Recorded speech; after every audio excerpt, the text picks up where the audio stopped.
Okay, बिस्मिल्लाहिर्रहमानिर्रहीम, अस्सलाम वालेकुम। क्लास बीएस की क्लास है और हम इसको स्टार्ट कर रहे हैं। क्रैश बैच में थोड़ी सी जनरल बातें जो हम शुरू में डिस्कस करेंगे, जो कि खासतौर पे एक थ्योरेटिकल सब्जेक्ट के लिए होता है। और जिन्होंने अभी क्या कहते हैं, खासतौर पर मुज़म्मिल ने जो लॉ की क्लास ली उसमें मैं काफ़ी बातें ऑलरेडी क्लियर कर चुका हूँ, लेकिन कुछ बातें यहाँ पे बीएम बेस के लिए स्पेशली होंगी, अब उनको भी डिस्कस करेंगे इंशाल्लाह। सबसे पहली बात, इसका जरा हम थोड़ा सा पैटर्न देखते हैं कि 11 चैप्टर्स हैं बीएमबीएस के। ठीक हो गया। मुझसे आप पूछेंगे कि भैया पढ़ने के लिए बुक कौन सी सबसे ज़रूरी है या इंपॉर्टेंट है। मैं आपको कभी भी नहीं कहूँगा कि ICAP के अलावा कोई बुक चूज़ करें। उसकी वजह क्या है वो भी मैं आपको बताऊंगा कि मैं आपको क्यों नहीं कहता कि आप कोई बुक यूज़ करेंगे। जब हम थोड़े से टॉपिंग करेंगे ना, मैं खुद आपको क्लियर हो जाएगा कि मैं आपको क्यों मना कर रहा हूँ कि आपने कोई दूसरी बुक यूज़ नहीं करनी। थोड़ा सा मैं अभी आपको उस पर ब्रीफ करता हूँ। पहले सबसे पहली चीज़ ये है कि हमें बुक ICAP की ही यूज़ करनी है, इसके अलावा कोई बुक यूज़ नहीं करनी। जहाँ ये जो मैंने नोट्स वगैरह बनाए हैं ये बिल्कुल ICAP की बुक से बनाए हैं और ख़ासतौर पे मैंने उन चीज़ों का ख्याल रखा है इसमें जो मैं अब आपको क्लियर करने जा रहा हूँ। देखें, हमारे BMBS में सबसे बड़ी कन्फ्यूजन क्या आती है स्टूडेंट्स को, थ्योरी मिक्सेज हो जाती है। जो थ्योरीज हैं वो हमारी मिक्स हो रही है भाई, हमें पता नहीं चलता कि कैसे थ्योरी पूछे। अगर तो वो नाम दे देता है तो हमें समझ आ जाता है कि भैया इसमें क्या लिखा है। अगर तो नाम नहीं देता तो हमें पता नहीं चलता कि कहाँ से थ्योरी आई है। देखें, एग्जामिनर जब एग्जाम बनाने बैठा होता है ना, उसके पास सर आसिफ की, सर आतिफ अब्दी की किसी की बुक नहीं होती, उसके सामने ICAP की बुक होती है। लक बाई चांस ऐसा होता है कि कभी कभी वो आपको कह देगा कि भैया आप हेनरी फेवल को जो है वो उसकी थ्योरी बता दें। लेकिन अगर वो क्वेश्चन दे देता है कि भैया मैनेजमेंट का प्रोसेस बताएं, सिंपल, वो कहता है कि भैया जी मैनेजमेंट प्रोसेस बता दें, कहां से बताएंगे और क्या बताएंगे। किसी भी बुक के अंदर आप उठा के दिखा दें, आप किसी भी टीचर की बुक उठाएंगे वहां पे आपको ये तो लिखा होगा कि भैया Henry Fayol, management by Henry Fayol. कहीं पे ये नहीं लिखा होगा मैनेजमेंट इज अ प्रोसेस। ये बुक के अंदर लिखा हुआ है। तो हमें दो चीजें देखनी पड़नी है जब भी हम क्वेश्चन करते होते हैं या जब भी एक एग्जाम का क्वेश्चन आता है। सबसे पहले तो हमने ये देखना है कि भैया क्या उसने नाम दे दिया थ्योरी का बीच में। अगर दे दिया तो वेल एंड गुड, तब तो हमारी जिंदगी आसान हो गई, किसी हद तक हम चीजों तक पहुंच जाते हैं। लेकिन इनकेस के नाम नहीं देते तो कैसे पता चलेगा, हम इस चीज को कैसे टैकल करेंगे।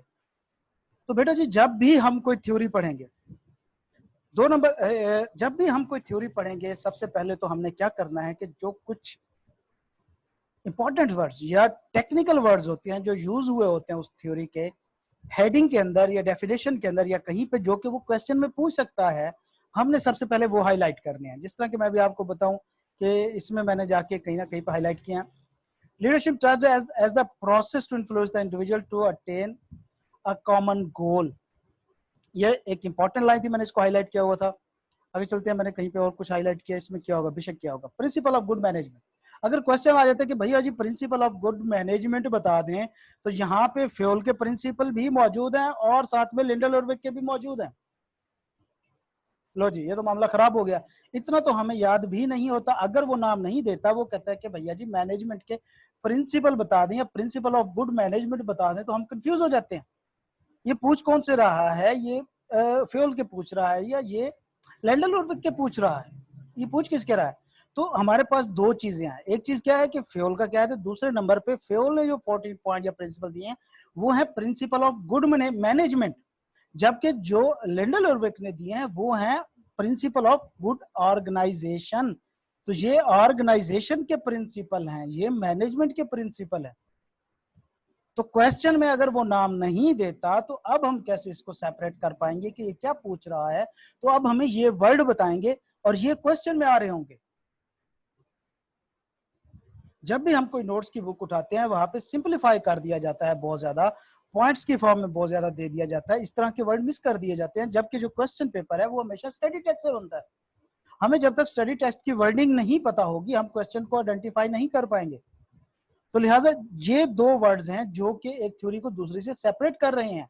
बातें तकरीबन सेम है, कॉपी पेस्ट है, छापा है दोनों में काफी हद तक, लेकिन क्या है कि ये मैनेजमेंट के प्रिंसिपल है, ये ऑर्गेनाइजेशन के प्रिंसिपल है। तो ये चीजें हमने सबसे ज्यादा ख्याल रखना है कि BMBS के अंदर जो स्टूडेंट सबसे ज्यादा कंफ्यूज होता है वो इस वजह से होता है कि सर हम थ्योरीज को आइडेंटिफाई नहीं कर पाते या सेग्रीगेट नहीं कर पाते कि भैया ये पूछ कौन सी रहा है एट द एंड। तो हम क्या करेंगे कि हमने जब भी कोई क्वेश्चन पढ़ना होगा हम उसके अंदर एक पॉइंट ढूंढने की कोशिश करेंगे जो हमारा किसी न किसी थ्योरी के साथ ठा करके वजह। डायरेक्ट उसके साथ हमारा जो है वो पॉइंट लिंक हो, उसको हम कहेंगे कि भैया जी ये जो चीज है हमारी ठीक हो गई। ओके, तो हमारा BMBS का सबसे पहले पैटर्न देखते हैं कि 11 चैप्टर है इसके। पहले 2 चैप्टर का 25 नंबर का वो है, क्या कहते हैं, जो इसकी वेटेज है। लेकिन अगर हम इसको बुक में देखें तो तकरीबन 100 पेजेस पे फैला हुआ है, मतलब 65 टू 70 पेजेस पे फैला हुआ है, और ये बहुत ज्यादा जीर्ण लगता है। लेकिन जब मैं आपको इसके नोट्स दिखाऊंगा तो बमुश्किल कोई तकरीबन 14 पेजेस के हैं, याद नहीं करना। जब हम उसको पढ़ने बैठते हैं तो इतना पढ़ते हैं कि पता नहीं कितना पढ़ते हैं यार उसको, मतलब बंदा बेहोश हो जाता है पढ़ पढ़ के। हालांकि उसके अंदर टेस्ट करने वाली कोई 5 चीजें हैं, गिनती की 5 से 6 चीजें हैं। आप 5 पेपर उठा के देखिए, वही मुसलसल रिपीट हो रही है, वही मुसलसल रिपीट हो रही है। वैल्यू चेन, प्राइमरी सेकेंडरी वो वाली, या क्या कहते हैं थ्रेट अपॉर्चुनिटीज वाली चीजें हैं। कभी कभी वो कुछ पेस्टल एनालिसिस में से पूछ लेता है। 4 से 5 टॉपिक हैं जो बार बार रिपीट कर रहा है। ठीक है, ओके। 25 नंबर का इनका एक मार्जिन है। लास्ट वाला जो IT वाला चैप्टर है 10-12 नंबर का, उसका मार्जिन है। बीच में हमारे पास 2-3 जो हमारे पास ग्रिड बचती हैं, 3, 4, 5 की, 6, 7, 8 की, और 9, 10 की। तो अगर मैं बात करूं 3, 4, 5, 6, 7, 8 इन दो के दरम्यान में 9, 10 हमने कंपलसरी करना है। ये तकरीबन बराबर बराबर सारी वेटेज की 20-25% की वेटेज बनती है। तो 3, 4, 5 जो है ये ज्यादा टेक्निकल चैप्टर है बनिस्बत 6, 7, 8 की। उसकी वजह यह है कि इनके अंदर थ्योरीज हैं, और थ्योरीज भी थोड़ी कंफ्यूजन वाली। जिस तरह के मैंने आपको कहा चेंज वाला चैप्टर है, वहां पे थ्योरीज मिक्स हो जाती हैं हमारी। कल्चर वाला चैप्टर है, वहां पे चीजें हम मिक्स कर जाते हैं। एम्प्लॉय बिहेवियर वाला चैप्टर है, वहां पे भी हम चीजें मिक्स करते हैं कुछ ना कुछ। तो ये हम पढ़ते हुए इंशाल्लाह तमाम चीजें क्लियर कर लेंगे। लेकिन ये ज्यादा टेक्निकल जो एरिया है वो ये है। हमारा पढ़ने का तरीकाकार क्या है भाई, हम तरतीब से चलेंगे। तरतीब से क्यों चलेंगे? जब 2-3 चैप्टर करेंगे आपको खुद आइडिया हो जाएगा कि तरतीब से क्यों चलना है। वजह क्या है कि हम चीजों को सिक्वेंशियली रिलेट करते हैं। अगर हमने शुरू वाली चीजें मिस की होंगी तो सेंटर में जाके हम इनको इसके साथ रिलेट नहीं कर रहे होंगे। अब अगर रेगुलर क्लास की बात की जाए तो मैं वहां 6ठे चैप्टर में होता हूँ, और 6ठे चैप्टर में से कोई इस तरह की चीज आती है, मैं फौरन पहले चैप्टर में रेफरेंस देता हूँ कि भाई हम ये वहां पे पढ़ के आए थे, हम फलाने चैप्टर में पढ़ के आए थे। तो क्या होता है कि एक क्रॉस लिंक हो जाता है और चीजें तैयार हो जाती हैं। ठीक हो गया। तरतीब से पढ़ेंगे और इसको बेहतर तरीके से करने की कोशिश करेंगे। जैसे ही हमारा चैप्टर कंप्लीट होगा इसका टेस्ट हुआ करेगा। जब हम इसके 7 चैप्टर कर लेंगे उसके बाद एक टॉपिक अगले चैप्टर का होगा, पीछे से एक चैप्टर हम रिवाइज किया करेंगे। तो इस तरह हम एग्जाम तक जाते जाते 3 से 4 बार रिवीजन कर लेंगे। दूसरी बात, आपको एग्जाम से सिर्फ और सिर्फ 6 या 7 दिन पहले फ्री किया जाएगा। ज्यादा जल्दी फ्री कर दिया जाए तो भैया आप फ्री ही हो जाते हैं, मतलब भूल जाते हैं जो भी पढ़ा होता है, इतना याद तो हमें होता ही नहीं है। तो लिहाजा क्या होगा कि कोशिश होगी कम से कम टाइम पहले आपको फ्री किया जाए, ताकि आप चीजों को जो है वो साथ साथ करते जाएं। एट द एंड कुछ नसीहतें हैं बेटा जी। थ्योरी के पेपर हैं, निकल गए तो भैया सुभान अल्लाह, ना निकले तो ये भैया जी क्या कहते हैं ना, कुत्ते की वो दुम बन जाते हैं। कहते ना कि कुत्ते की दुम पे पैर आ गया, ना काटता है ना चुप करता है, बस भौंकी जाता है, भौंकी जाता है, भौंकी जाता है। सेम थ्योरी सब्जेक्ट वाला सिचुएशन है, जिसमें इकोनॉमिक्स आता है, लॉ आता है, BM है, ऑडिट है। ये वो चैप्टर है भैया कि आपने पैर रख देना है। भाग गया तो ठीक है, नहीं तो फिर इसने चुप नहीं करना। तो कोशिश करें, क्योंकि इसमें भी 21 पॉलिसी में चेंजेस आने वाली हैं, और अच्छी खासी चेंजेस होंगी, काफी कुछ इसमें एडिशन होने वाली है। तो ये कुछ गोल्डन चांसेस चल रहे हैं, इसको आप अवेल करें। टाइम की अगर आप बात करते हैं, सिर्फ आप 2 सब्जेक्ट ले रहे हैं तो मोर देन इनफ टाइम है आपके पास। 1.5 महीने में आराम से आप 1.5-2 महीने जो आपके पास रह गए हैं, इसमें आप आराम से तैयार कर सकते हैं 2 सब्जेक्ट। 2 से ज्यादा पे जा रहे हैं तो फिर मैं आपको प्रेफर करूंगा कि आप अपनी तैयारी को देख के चलें। थोड़ा सा रिस्की अप्रोच हो जाएगी, जल्दबाजी में ना जाएं, सुकून से जाएं। एक पेपर दें, 2 दें, पर पास करें। पास करना मैटर करता है भैया, कुछ ना कुछ तो आप करीब होंगे ना। हम क्या करते हैं, रिजल्ट आता है जज्बात में आके 5-5 पेपर उठा लेते हैं, जो शीले हो जाते हैं, और उसके बाद फिर जब रिजल्ट आता है तो अल्लाह ही हाफिज होता है हमारा। तो लिहाजा 1 उठाएं, 2 उठाएं, जितने भी उठाने हैं पास करने हैं। हमारा इसका करने का तरीकाकार क्या होगा कि हम इसको भी पॉइंट्स की फॉर्म में कन्वर्ट कर लेंगे। अपनी पूरी बुक को पॉइंट्स की फॉर्म में करें तो बहुत छोटी सी बुक बन जाती है। आप जब ये नोट्स देखेंगे ना, बुक के कितने चैप्टर पेजेस है, मेरे ख्याल में 270 के करीब पेजेस हैं। जब भी हम तकरीबन सारे नोट्स कंप्लीट करेंगे तो 11 चैप्टर के तकरीबन 125 के करीब नोट्स बनते हैं, जो कि हमने याद करने हैं। एक बात फिर मैं जहन में आपको बता दूं, लॉ वाले स्टूडेंट्स को भी और BM वाले स्टूडेंट्स को भी, कि हमने बुक बेशक पढ़नी है, याद बुक नहीं करनी। याद हम हमेशा नोट्स किया करेंगे, याद हमेशा नोट्स करने हैं। आपने बुक को याद नहीं करना। बुक को याद करेंगे बहुत लेंथी हो जाएगा, आप कंफ्यूज हो जाएंगे एग्जाम में जाके। लिहाजा हमने कोई यहाँ पे साइंसदान नहीं बनना, हमने सिंपल जो है पेपर पास करना है। बुक याद नहीं करनी, बुक बेशक हम रीड करना चाहें तो कर लेंगे, लेकिन नोट्स याद करने होंगे हमें। That's it. आगे चलते हैं तो मूव करते हैं अपने चैप्टर की तरफ, शुरू करते हैं। बिस्मिल्लाहिर्रहमानिर्रहीम और वेलकम टू ऑल। तो चैप्टर 1 शुरू करते हैं। सबसे पहले मैं आपको थोड़ा सा आइडिया देता हूं, ताकि ये चीजें बार बार जब हम आगे चल के डिस्कस करेंगे तो मजीद आप इसमें कंफ्यूज ना हो। पहली तो बात यह है कि भैया हम बिजनेस मैनेजमेंट पढ़ क्यों रहे हैं? भाई हम तो ऑडिटर हैं, हम तो चार्टर्ड अकाउंटेंट है। हमारे तो दो बंदे लड़ाई कर रहे हो, हम उनको छुड़वा के कहते हैं यार छोड़ो छोड़ो लड़ाई, मैं चार्टर्ड अकाउंटेंट हूँ। कहते भाई हमने तेरे से पूछा तू चार्टर्ड अकाउंटेंट हो? कहता भाई तुमने पूछा नहीं पूछा, मैं भी ना बताऊं? तो लिहाजा हम तो वो लोग हैं कि हम बगैर बताए भी लोगों को बता रहे होते हैं कि हम चार्टर्ड अकाउंटेंट है। तो लिहाजा हमें ये बिजनेस मैनेजमेंट क्यों पढ़ाई जा रही है? हमारा इसके साथ क्या लेना था ना? हमसे ऑडिट करवाओ, हमसे अकाउंट्स बनवाओ, हमसे लीगल बातें पूछो, कंसल्टेंसी लो, बिजनेस मैनेजमेंट क्यों करा रहे? तो बेटा बात ऐसी है कि देखें, अगर हम भी एक चार्टर्ड अकाउंटेंट एक बात करें तो हमारा सबसे कोर क्या कहते हैं जो प्रोफिशिएंसी होती है वो हमारा ऑडिट होता है, ऑडिट और अकाउंट्स। अब किसी भी कंपनी का जब हम ऑडिट करने जाते हैं तो हम फाइनेंशियल स्टेटमेंट चेक कर रहे होते हैं, एग्जामिन कर रहे होते हैं। अब जाहिर बात है कि फाइनेंशियल स्टेटमेंट जब हम एग्जामिन कर रहे होते हैं तो हम उनके बनाने वालों की इंटेग्रिटी वगैरह भी चेक कर रहे होते हैं। बनाने वाली कौन है? मैनेजमेंट है। ठीक है, तो जब तक हमें मैनेजमेंट का ही नहीं पता होगा कि वो क्या है और वो कैसे काम करती है, तो फिर हम कैसे अंदाजा लगाएंगे कि जो उन्होंने चीजें प्रोड्यूस की हैं वो क्रेडिबल हैं कि नहीं है? लिहाजा पहली तो बात यह है कि हमें बिजनेस मैनेजमेंट का कम से कम अपने मफाद के लिए, अपनी अकाउंटिंग के लिए, अपने ऑडिट के लिए थोड़ा बहुत तो आइडिया होना चाहिए। दूसरे नंबर पे बेटे जी, चार्टर्ड अकाउंटेंट सिर्फ अकाउंटेंट या ऑडिटर नहीं होते, हम मल्टीपर्पज लोग होते हैं। हम एक कंसल्टेंट भी होते हैं, हम एचआर स्पेशलिस्ट भी होते हैं, हम इकोनॉमिस्ट भी होते हैं, हम अकाउंटेंट भी होते हैं, हम ऑडिटर भी होते हैं, और वक्त बढ़ने पे हम पीर भी बन जाते हैं, डॉक्टर भी बन जाते हैं, मरीज भी बन जाते हैं। तो लिहाजा हम बहुत कुछ कर सकते हैं। ठीक है, तो हमें इसलिए बिजनेस मैनेजमेंट पढ़ाई जाती है कि कम से कम हमें कल को अगर अकाउंटेंट वगैरह या ऑडिट वगैरह से आप बेरोजगार हो भी जाता है कोई अकाउंटेंट ऑडिटर, तो वो एचआर वाले डिपार्टमेंट में कम से कम हायर हो जाए। ठीक है, आपसे कंसल्टेंसी ली जाती है कि एक बिजनेस खड़ा करना है तो आप हमें बताएं कि हम उसको कैसे खड़ा करें। हम पूरे पूरे उसको क्या कहते हैं सेटअप बना के दे रहे होते हैं, हम जो है पूरी पूरी उसकी वैल्यूएशन कर रहे होते हैं, उनकी फोरकास्ट वगैरह बना रहे होते हैं, और बहुत कुछ करके उनको हम पूरा एक प्लान करके दे रहे होते हैं कि आपने बिजनेस को ऐसे स्टार्ट करना है। तो लिहाजा हम बिजनेस को मैनेज कर रहे होते हैं।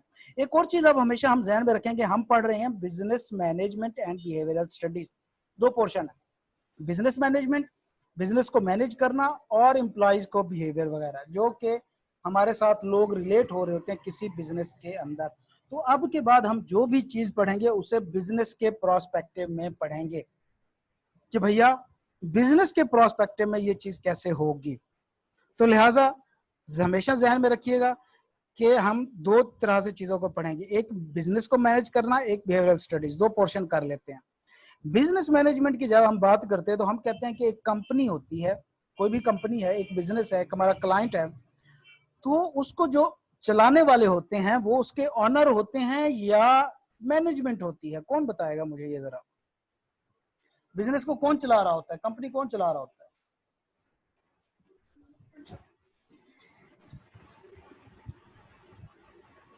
डायरेक्टर वगैरह, मैनेजमेंट चला रही होती है, मतलब डायरेक्टर चला रहे होते हैं। तो क्या डायरेक्टर मेंबर नहीं होते?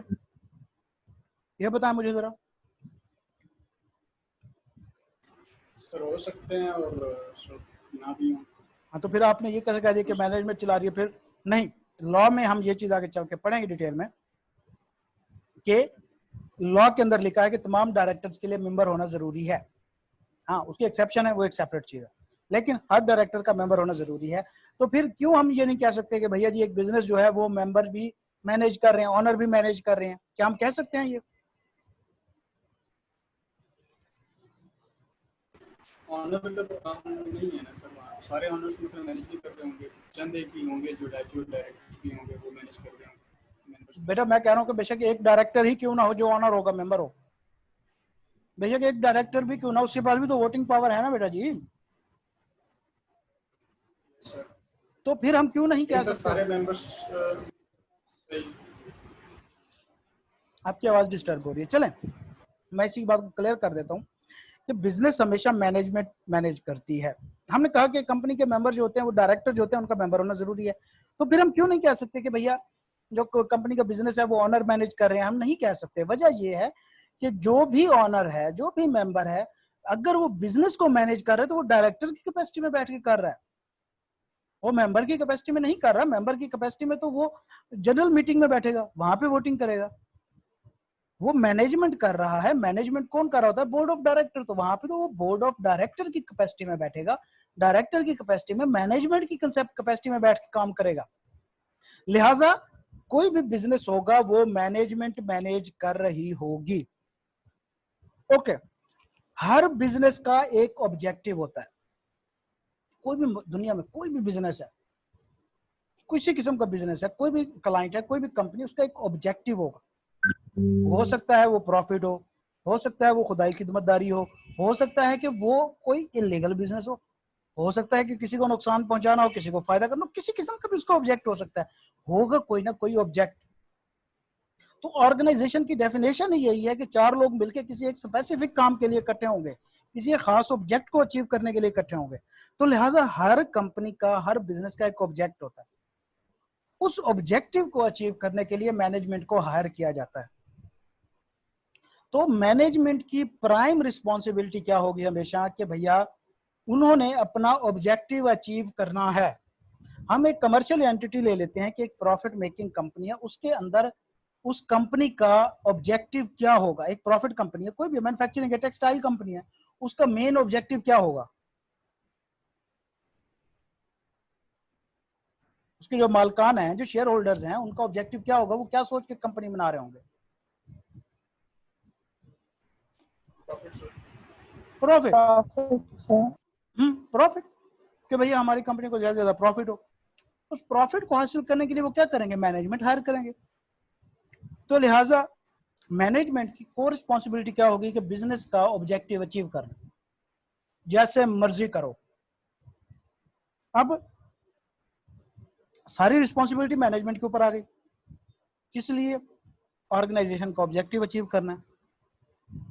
अब जाहिर बात है कि एक एंटिटी का जो प्रॉफिट होता है, कोई भी कंपनी जो होती है प्रॉफिट काम करने के लिए कुछ ना कुछ काम कर रही होती है, ऑपरेशंस हो रहे होते हैं, एंटिटी के कुछ एक्शंस होते हैं, तो उसके ऊपर जाहिर बात है इंपैक्ट भी बहुत सारे हो रहे होते हैं, एक्सटर्नल भी होते हैं, इंटरनल भी होते हैं। तो हर चीज को मैनेजमेंट ने देखना है। तमाम वो चीजें जो ऑर्गेनाइजेशन के बाहर हो रही होंगी वो भी मैनेजमेंट ने देखनी है, तमाम वो चीजें जो ऑर्गेनाइजेशन के अंदर होंगी वो भी मैनेजमेंट ने देखनी है। एम्प्लॉयज को भी मैनेजमेंट कर रही होगी, मैनेजमेंट खुद को भी मैनेज कर रही होगी।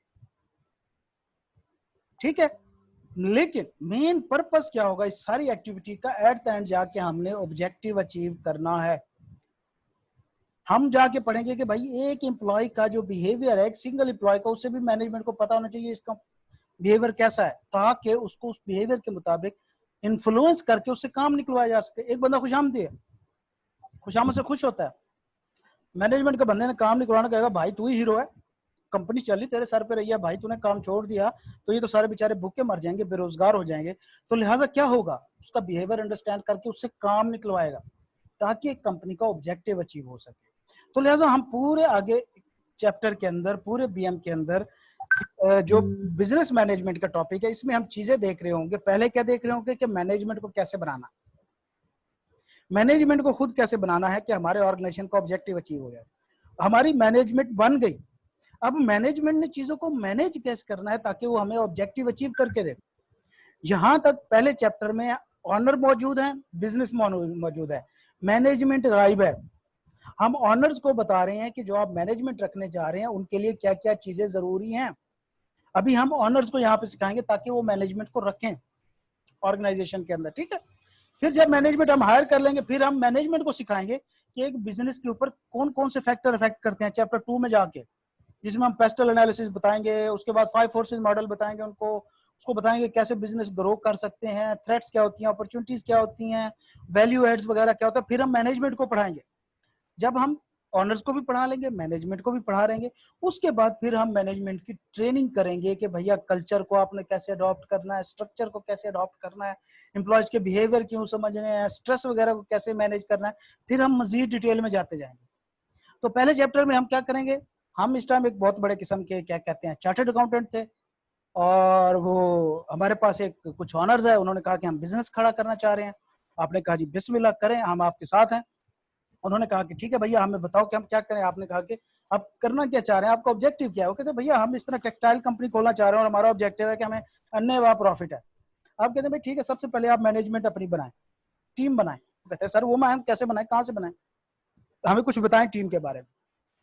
ओके, अब हम ऑनर्स को बताना शुरू कर रहे हैं, हमारा चैप्टर स्टार्ट होता है अब से, ठीक है। अब हमारा प्रॉपर टेस्ट जो है हमारा क्या कहते हैं वो चैप्टर स्टार्ट हो रहा है। यहाँ से क्या हुआ, चैप्टर 1 हॉनर्स को बता रहे हैं कि मैनेजमेंट क्या होती है। वो कहते हैं management is a process of dealing with और controlling resources and people to achieve a specific objective. हमने बताया कि मैनेजमेंट एक्चुअली एक प्रोसेस है किस चीज का, कि जो आपके लोग हैं या आपके जो रिसोर्सेज हैं, ऑर्गेनाइजेशन के रिसोर्सेज कुछ भी हो सकते हैं, पैसा हो सकता है, रॉ मटेरियल हो सकता है, उसकी मशीनरी वगैरह हो सकती है, एम्प्लॉइज हो सकते हैं, कुछ भी हो सकते हैं, उनको यूज करके एक स्पेसिफिक पर्पज अचीव करना मैनेजमेंट का प्रोसेस कहलाता है। उसके बाद उन्होंने कहा कि भैया जी ये आप लोग को डेफिनेशन बता दी, लेकिन हमारे एक बड़े बुजुर्ग थे हेनरी फ्योल साहब, उन्होंने भी कुछ बातें की हैं। वो कहते हैं कि जो मैनेजमेंट है वो 5 स्टेप मॉडल है, 5 स्टेप प्रोसेस है। मतलब ये कैसा प्रोसेस है जिसमें 5 स्टेप होते हैं। मैनेजमेंट जो है उसके ये 5 स्टेप के प्रोसेस होते हैं। उन्होंने कहा कि पहला होता है प्लानिंग। मैनेजमेंट का काम यह है कि सबसे पहले तो आप प्लानिंग करें, decide and advance the task in advance the task timing and methodology to accomplish it वगैरह, कि भैया हमने कैसे कैसे टाइम, किस टाइम पे कौन सा टास्क परफॉर्म करना है, ये वो सारा कुछ आप ये देखें। उसके बाद आपने ऑर्गेनाइज करना है कि भैया making optimum use of all resources required. Management का सबसे दूसरा नंबर पे क्या प्रोसेस स्टेप है कि जो भी आपके पास जितने भी रिसोर्सेज मौजूद है, हो सकता है थोड़े से पैसे मौजूद है, इनको आप बेहतर से बेहतर तरीके से कैसे यूज कर सकते हैं। Directing, guiding and leading people. उसके बाद तीसरा जो कहते हैं स्टेप है वो है डायरेक्टिंग का, कि भाई आपने प्लान भी कर लिया, आपने रिसोर्स को भी एलोकेट कर दिया लोगों को, अब आपने लोगों को गाइड करना है कि आपने इनको कैसे चीजों को करना है ताकि वो इफेक्टिवली और एफिशिएंटली जो है अपना काम परफॉर्म कर सकें। उसके बाद हमने कहा कि कोऑर्डिनेटिंग, काम शुरू कर दिया उन्होंने, सारा कुछ कर दिया। अब मैनेजमेंट का क्या काम है कि वो मुख्तलिफ ग्रुप्स के दरमियान में कोऑर्डिनेट करे ताकि एक दूसरे को चीजें बताते रहें। एक सेल का डिपार्टमेंट, एक परचेज का डिपार्टमेंट है, दोनों इंटरलिंक है, उनका आपस में कोऑर्डिनेशन रखवाए ताकि टाइमली बेसिस पे चीजें होती रहें। जब सेल होनी हो तो फौरन इन्वेंट्री डिपार्टमेंट वालों के साथ कोऑर्डिनेशन होनी चाहिए कि भाई हाँ हमारी इन्वेंट्री में चीजें पड़ी हैं कि नहीं पड़ी, पड़ी हैं, ठीक है, सेल वाला सेल कंफर्म करेगा, इन्वेंट्री वाला फौरन डिस्पैच करेगा चीजों को। तो क्या होगा, कोऑर्डिनेशन होनी चाहिए। उसके बाद कंट्रोलिंग, कि भैया आप उनको कंट्रोल करें, उनकी प्रोग्रेस वगैरह को मेंटेन करें, आप उनको बजट, आपने बजट वगैरह बनाए थे उनके अगेंस्ट में उनको चेक करें। तो लिहाजा हम ऑनर्स को पढ़ा रहे थे कि मैनेजमेंट एक प्रोसेस होता है आपके रिसोर्सेज को यूज करने का। एक बुजुर्ग थे हेनरी फोयल, उन्होंने कहा कि भैया फाइल, वो कह रहे थे हेनरी फ्योल, फ्योल यार इसे नाम बड़ा अजीब सा कंफ्यूज है, फ्लो में अजीब सा निकल जाता है मुंह में से। तो लेकिन आपने, मैं अंग्रेजदान नहीं हूँ, नाम पुठे सीधे हो जाएंगे, अजीब अजीब से नाम होते हैं इनके, तो लिहाजा नाम पे आपने ज्यादा फोकस नहीं करना। फिर उन्होंने कहा कि भाई मैनेजमेंट 5 स्टेप प्रोसेस होता है। कौन कौन स्टेप होते हैं, प्लानिंग, ऑर्गेनाइजिंग, डायरेक्टिंग, कोऑर्डिनेटिंग और कंट्रोलिंग। यहाँ तक जब हमने बताया ऑनर खुश हो गए, भाई अब तो हम ऐसे कर लेते हैं। आपने कहा रुक जाओ मैं कुछ और भी बताता हूँ। कहते भैया आपने मैनेजमेंट के लेवल बनाने हैं, एक हायरार्की बनानी है ताकि कुछ लोग सीनियर हो, ज्यादा एक्सपर्ट एक्सपीरियंस वाले, उससे फिर कम वाले, उससे नीचे जूनियर हो, और फिर कोर वर्किंग स्टाफ हो जो सिर्फ चंद एक एस्पेक्ट में जो है वो स्पेशलाइज्ड होना चाहिए, जिनको वर्किंग लोग कहते हैं। कहते अच्छा तो बताएं कितने लेवल में बनाओ उनके। आप कहते हैं भाई देखो 3 लेवल मैनेजमेंट के होते हैं। एक होते हैं टॉप मैनेजर जिसमें तो आप खुद बैठे हैं, डायरेक्टर्स वगैरह हैं और सीईओ वगैरह ये आते हैं। दूसरे नंबर पे मिडिल मैनेजर होते हैं जिनके अंदर जो क्या कहते हैं ना सीईओ वगैरह, टॉप मैनेजमेंट और जो नीचे वर्कर होते हैं उनके साथ उनकी थोड़ी कोऑर्डिनेशन वगैरह होती है। Determine which good or service to provide, decide how to market good or service to customer. मतलब ये थोड़े स्ट्रेटेजिक लेवल के जो डिसीजन मेकिंग होती है वो कर रहे होते हैं। फिर उसके बाद फर्स्ट लाइन मैनेजर आ जाते हैं जो डायरेक्टली जो लोग मौजूद हैं, जो काम करने वाले, आपका ऑपरेटिंग कोर है, जो लोग ऑपरेशन कर रहे हैं उनके साथ डायरेक्टली लिंक कर रहे होते हैं, उनको हम कहते हैं फर्स्ट लाइन मैनेजर। तो इनके क्या characteristic have direct responsibility for producing goods और services. It includes foreman, supervisor और क्लरिकल सुपरवाइजर वगैरह वगैरह ये इंक्लूड होते हैं। तो हमने उनको पहले क्या बताया, मैनेजमेंट क्या होती है, 5 स्टेप प्रोसेस बताया, उसके बाद मुख्तलिफ मैनेजमेंट के लेवल बता दिए। एक छोटा सा हमने उनको चीजें, एक बीच में एक टॉपिक आया है मैनेजमेंट क्या कहते हैं अप्रोचेस वगैरह, साइंटिफिक अप्रोच जिसको हम कहते हैं, इसको हम क्योंकि ये टोटल का टोटल रटा है इसको भी हम स्किप करेंगे क्योंकि इसको हमने अभी बीच में पढ़ लिया, हमारा फ्लो टूट जाना। तो ये जो हमारा खास तौर पे थ्योरी वाला पोर्शन है, रटे वाला है, इसको हम अभी फिलहाल बीच में से स्किप करेंगे और सीधा हम आगे चलेंगे मैनेजमेंट स्किल्स के ऊपर। हमने उनको बताया कि भैया आपने 3 लेवल की मैनेजमेंट बनानी है। वो कहते हैं ठीक है जी हम बना लेंगे। वो कहते हैं कि देखिए सर, अब आप लोग हायर करने जा रहे हैं, हम ओनर्स को बता रहे हैं आप अपनी मैनेजमेंट बनाने जा रहे हैं, तो आप इन बातों का ख्याल रखिएगा ताकि ये वाली कैरेक्टरिस्टिक्स जो है वो आपकी मैनेजमेंट में मौजूद होनी चाहिए कम अज कम, ताकि वो अच्छे तरीके से बिजनेस मैनेज कर सके। वो कहते हैं जी बताएं कौन से। आपने कहा कि उसमें सबसे पहले तो लीडरशिप की क्वालिटीज होनी चाहिए, फिर टाइम मैनेजमेंट होनी चाहिए, स्ट्रेस मैनेजमेंट होनी चाहिए, innovation and creativity, communication, information gathering, negotiation, coaching and mentoring वगैरह। जब हम ये 8 लाइनें बताई उन्होंने, तो वो भी ऐसे ही मुंह फाड़ के देख रहे थे जिस तरह आप इस टाइम देख रहे हैं कि भैया ये क्या है 8 पॉइंट। तो लिहाजा जब हमने उनकी ये हालत देखी कि भैया जी इनके ऊपर फरिश्ते लटक रहे हैं, तो हमने उनको कहा बेटा सब्र करें, हौसला रखें, हम इसको एक्सप्लेन करके देते हैं आपको। तो हमने क्या कहा कि भैया मैनेजमेंट की ये स्किल्स मौजूद होनी चाहिए। उनकी शक्लें देख के हमने कहा कि रुको यार हम आपको एक्सप्लेन कर देते हैं। तो अब हमने इनको सारों को एक्सप्लेन करना शुरू किया। हमने कहा लीडरशिप क्या है। Leadership term as the process to influence the individual to attain a common goal. Leadership एक प्रोसेस है जिसमें हम इंडिविजुअल्स को इन्फ्लुएंस करके कोई कॉमन ऑब्जेक्टिव निकालते हैं। मतलब कैसे, मैंने अभी आपको बताया कि एक मैनेजमेंट को लीडरशिप क्वालिटीज होनी चाहिए, मतलब उसे पता होना चाहिए कि एक बंदे से कैसे काम निकलवाया जाता है। अगर मैनेजमेंट को पता है कि एक आदमी जो है ये खुशामद से खुश होता है और ये अनेवा काम करता है, तो मैनेजमेंट क्या करेगी, सर जी आप ही बॉस हैं, असल तो बॉस ही आप हैं, हम तो वैसे ही ऊपर बैठे हुए हैं, हक ही आपका बनता है ये तो, ठीक है। तो लिहाजा वो जो इस तरह के लोग होते हैं ये हर ऑर्गेनाइजेशन में मिलते हैं। जब आप ट्रेनिंग में जाएंगे वहां पे भी आपको ये वाफिर मिकदार में मिलेंगे, लिहाजा ऐसे लोगों से परेशान नहीं होते। तो लीडरशिप से क्या मुराद है कि लोगों को इन्फ्लुएंस करके उससे काम निकलवाना। इफेक्टिव लीडरशिप में कौन कौन से कैरेक्टरिस्टिक्स होने चाहिए। Effective leadership within organization involve. अब अगर क्वेश्चन आता है कि भैया कैरेक्टरिस्टिक्स ऑफ इफेक्टिव लीडरशिप बताएं, तो तब आपने ये बताने हैं। क्या है भैया जी, guiding and directing other to achieve the goals of the organisation. ठीक है, लीडरशिप का काम है कि वो लोग दूसरे लोगों को डायरेक्ट करे, गाइड करे ताकि ऑर्गेनाइजेशन के गोल अचीव होंगे। Making the best use of the knowledge, skill and talent of other in the organization, के जो लोग आपके ऑर्गेनाइजेशन के अंदर मौजूद हैं उनके नॉलेज वगैरह का बेस्ट यूज किया जाए। मतलब कोई आदमी बहुत ज्यादा तेज है, ज़हीन है, तो उसको आप क्या करें कि भाई ये किसी टिपिकल काम से हटा के उसको रिसर्च बेस्ड वर्क पे लगा दें ताकि वो मजीद अच्छे आइडियाज निकाले, नए नए तरीकों से चीजों को करने की कोशिश करें। सेम इस तरह डेवलपिंग द नॉलेज, और ये भी लीडरशिप की क्वालिटीज होती है इफेक्टिव लीडरशिप की, कि जो उसके सुपर सबऑर्डिनेट वगैरह होते हैं, जिन लोगों को लीड कर रहा होता है, उनको मुसलसल डेवलप करता रहे। तो हमने क्या बताया कि भैया इफेक्टिव लीडरशिप क्या है, एक प्रोसेस है। किस चीज का प्रोसेस, लोगों को इन्फ्लुएंस करके काम निकलवाना। इसके कैरेक्टरिस्टिक्स क्या होते हैं, इसके अंदर क्या कुछ इन्वॉल्व होता है, guiding and directing, making the best use of knowledge और डेवलपिंग द नॉलेज। 3 कैरेक्टरिस्टिक्स उसमें हमने बता दिए। इसका जो पहली स्किल थी। दूसरी स्किल थी टाइम मैनेजमेंट। टाइम मैनेजमेंट में हमने कहा कि भाई मैनेजर्स को चाहिए कि वो अपना जो टाइम है वो मैनेज करें ताकि डेडलाइन को मीट कर सके। कहते क्या मतलब सर जी, वो कहते हैं कि भैया आपके पास ऑर्डर आ जाता है 1000 रुपए का, सीधा बिरयानी का ऑर्डर आ जाता है, आपने बिरयानी बनाने की कंपनी खोली हुई है, तो ये ना हो कि आपके हाथ पांव फूल जाए, भाई 100-200 का ऑर्डर आता था, ये 1000 रुपए का सीधा कहाँ से आ गया। तो लिहाजा अगर कोई इस तरह के मतलब आपकी ऑपरेशंस वगैरह हैं वो काफी ज्यादा हैं, तो मैनेजमेंट के अंदर टाइम मैनेजमेंट की स्किल होनी चाहिए ताकि वो डेडलाइन को मीट कर सके। फिर हमने कहा कि वो कहते सर जी ये तो कोई मसला नहीं, हर बंदा कर सकता है ना। हमने कहा कि नहीं नहीं नहीं नहीं भैया, कुछ ना कुछ मसले मसाइल हर जगह होते हैं टाइम मैनेजमेंट में। उन्होंने कहा कौन से। हमने कहा भैया बैरियर्स मौजूद हैं जो है कि इफेक्टिव टाइम मैनेजमेंट के दरमियान में रोड अटकाते हैं। अब हमने कहा कि भैया कौन कौन से बैरियर्स हैं। पहला हमने कहा कि प्रोक्रेस्टिनेशन वगैरह। वो कहते हैं ये क्या है। हमने कहा कि भैया जी में बैठ के ख्याली पुलाव बनाना, किले बनाना, रेत की किले बनाना बैठ के, मतलब ऐसे बस सोचते रहना, प्रैक्टिकली कुछ नहीं करना, बस बातें करते रहो, सुनते रहो, जितनी मर्जी बातें करा लो, प्लान बनाते रहो, प्रैक्टिकली कुछ नहीं करना। इसको कहते हैं प्रोक्रेस्टिनेशन। तो इससे क्या होगा कि आपने जो जो होगा टाइम वगैरह जो होगा वो ऑर्गेनाइजेशन की मैनेजमेंट जो होगी वो अच्छे तरीके से मैनेज नहीं कर पाएगी, ज्यादा टाइम देगी।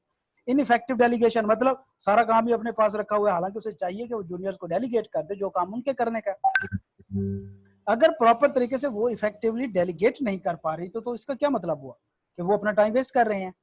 फिर हमने कहा कि miss managing paper work and official documentation, के भैया जब उनको कहा जाए कि हमें ये फाइल दो और वो बेहोश हो जाए, वो फाइल ढूंढने ना मिले उनको। मतलब एक कस्टमर आ गया है, कोई तकरीबन साल पुराना था, लो जी उसकी पुरानी इनवाइस निकलवानी है या उसका कोई ऑर्डर निकलवाना है पुराना, लो जी बेहोश हो गए, ये पेपर उठा के मार रहे हैं, पता नहीं कहाँ से निकलेगा। तो अब क्या होगा, टाइम ही वेस्ट हो रहा है। तो क्या होना चाहिए मैनेजमेंट को कि भाई प्रॉपरली फाइल टैग में पड़ी हो, period wise, year wise, name wise, किसी न किसी सीक्वेंस में पड़ी हो, आपको कहा जाए फौरन निकाले, उसमें से निकाल के दे दें। उसके बाद अटेंडिंग और ऑर्गेनाइजिंग अननेसेसरी मीटिंग, क्या है मुफ्त की मीटिंग ही करते रहना।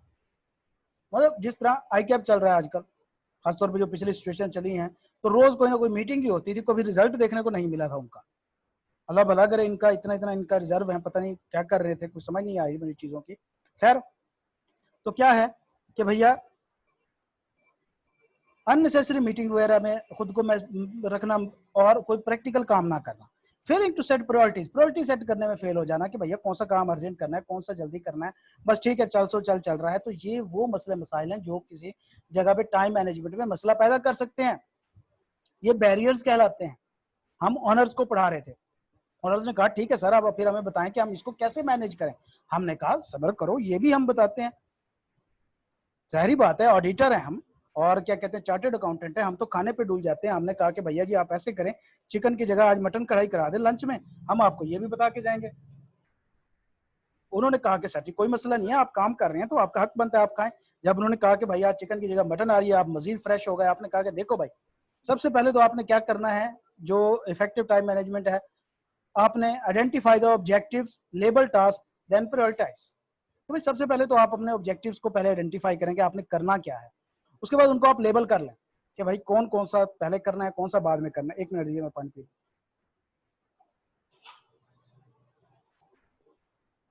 अल्हम्दुलिल्लाह।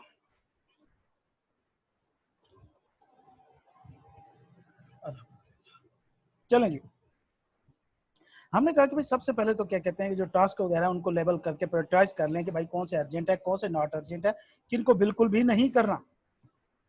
दूसरे नंबर पे हमने कहा कि monitor the plan and take remedial action when slippage is identified.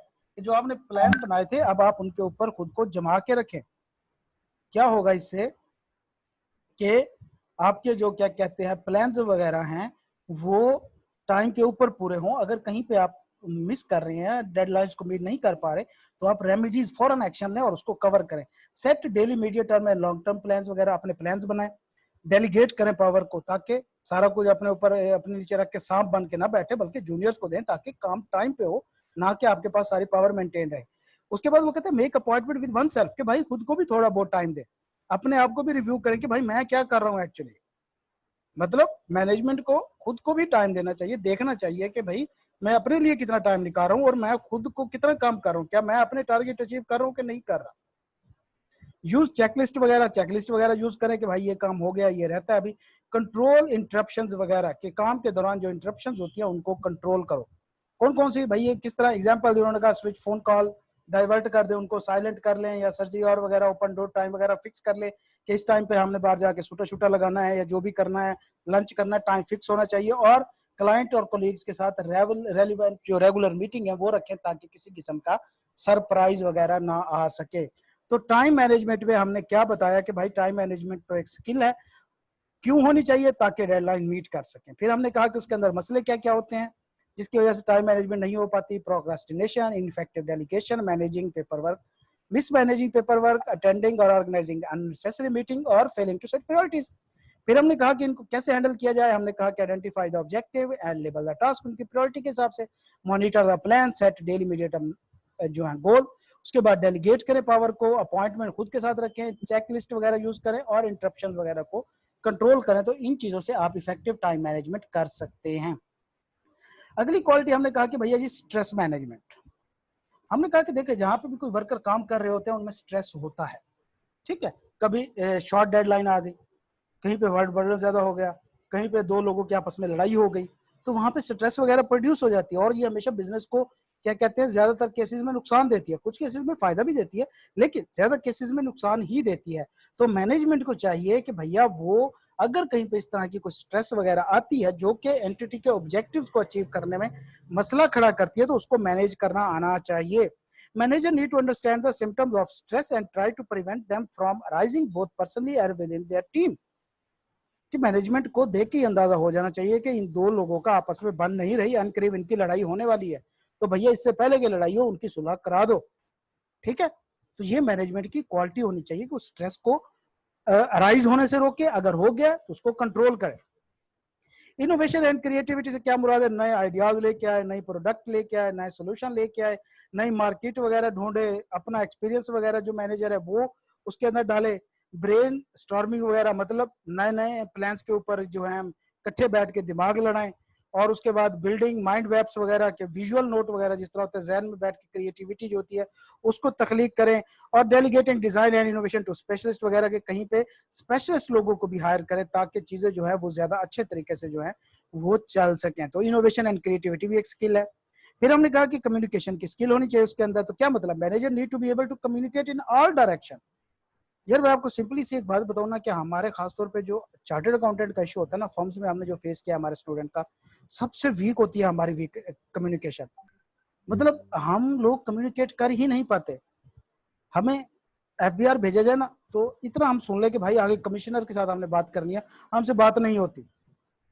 हमें ये पता चल जाए कि भाई आगे फीमेल है, हमने उससे बात करनी है, हमारी बोलती बंद हो जाती है। भाई हमारी कम्युनिकेशन स्किल इतनी खराब होती है। हम अकाउंटेंट, सीधी सी मैं एक बात करूं ना आपको, चार्टर्ड अकाउंटेंट जो होते हैं ना दो जगह से मार खाते हैं, खासतौर पे पाकिस्तानी चार्टर्ड अकाउंटेंट। एक हमारी जो क्या कहते हैं जो पर्सनैलिटी है, मतलब ड्रेसिंग वगैरह, वो सेंस हमारे अंदर बहुत ज्यादा हम इनफॉर्मल होते हैं, मतलब हमारी मेजोरिटी इनफॉर्मल है। चार्टर्ड अकाउंटेंट्स की 80 to 85% मेजोरिटी इनफॉर्मल होती है। दूसरे नंबर पे हमारी कम्युनिकेशन स्किल्स नहीं होती, हम बात नहीं कर सकते, हमारे पार्टनर लेवल के लोग तक नहीं बात कर सकते। मीटिंग्स के अंदर प्रेजेंटेशन देनी हो, टांगे कांपना शुरू कर जाती है। तो लिहाजा मैनेजर्स वगैरह को चाहिए कि उनके अंदर कम्युनिकेशन स्किल्स हो, मतलब वो लोगों के दरमियान बातों को डेलीगेट कर सके हर सूरत में, मतलब ऊपर ऑनर्स को भी जवाब दे सकें, साथ अपने कोलीग के साथ भी कम्युनिकेट कर सकें, जूनियर्स वगैरह को भी इंस्ट्रक्शंस वगैरह दे सकें। तो लिहाजा मैनेजमेंट को चाहिए कि उनके अंदर कम्युनिकेशन स्किल्स होनी चाहिए। पर्पस क्या है? Support the management, coordinate the plan, communicate goals, generate ideas, gather and provide information, manage relationship वगैरह। तो ये कम्युनिकेशन के ऑब्जेक्टिव हैं, कम्युनिकेशन स्किल्स होने के ऑब्जेक्टिव। तो कम्युनिकेशन क्यों जरूरी है? क्योंकि क्या हो, किस लिए? अगर क्वेश्चन आता है कि कम्युनिकेशन स्किल किसी मैनेजर्स के अंदर क्यों जरूरी है, तो आपने ये वाले 6 पॉइंट प्रोड्यूस करने हैं: to support management, coordinate plan, to communicate goals वगैरह। ठीक है, तो ये हमारा कम्युनिकेशन की स्किल से ऊपर था। उसके बाद हमने कहा कि भैया जी मेरे ख्याल में इनफ है, अगले थोड़े से टॉपिक लेंथ थी, आज पहला लेक्चर है तो इसको हम थोड़ा सा यहीं पे कन्फाइन करते हैं। तो पहली बात तो मुझे ये बताएं कि इनमें जो अभी तक चीज़ें पढ़ी हैं कहीं पे कंफ्यूजन आई हो या कहीं पे चीज़ें आपको समझ ना आई हो, कहीं पे कोई मसला आया हो आपको, अभी से बता दें।